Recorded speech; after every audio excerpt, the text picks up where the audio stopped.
مانند جانا رہا عطاشات کی خوبصورت شاعری میں شاعری سب متاثر ہیں، خاص کر بلوچستان کے برصغیر میں، تو آپ بھی ماشاءاللہ اس کی شاعری سے اچھا خاصا اس کی عطاشات کی شاعری کے حوالے سے کچھ بتا دیں. جی میں بھی یہی سوچ رہی تھی، میں نے ان کو خراج تحسین بھی پیش کیا اپنے اشعار میں.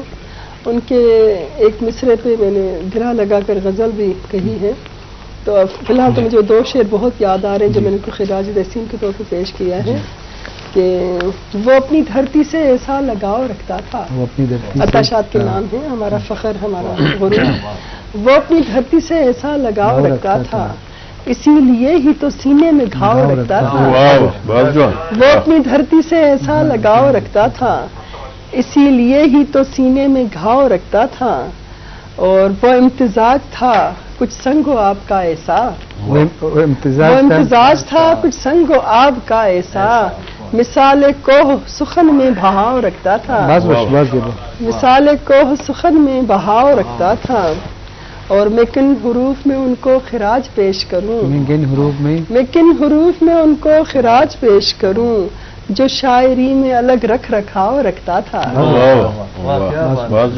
اور دو شعر جو ان کے اس مصرے پہ گرہ لگائی تھی کہ میری وفا کا یوں نہ تماشا بنائیے.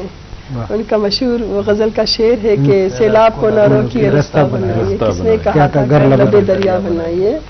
میری وفا کا یوں نہ تماشا بنائیے، دل صاف کیجئے ہمیں اپنا بنائیے.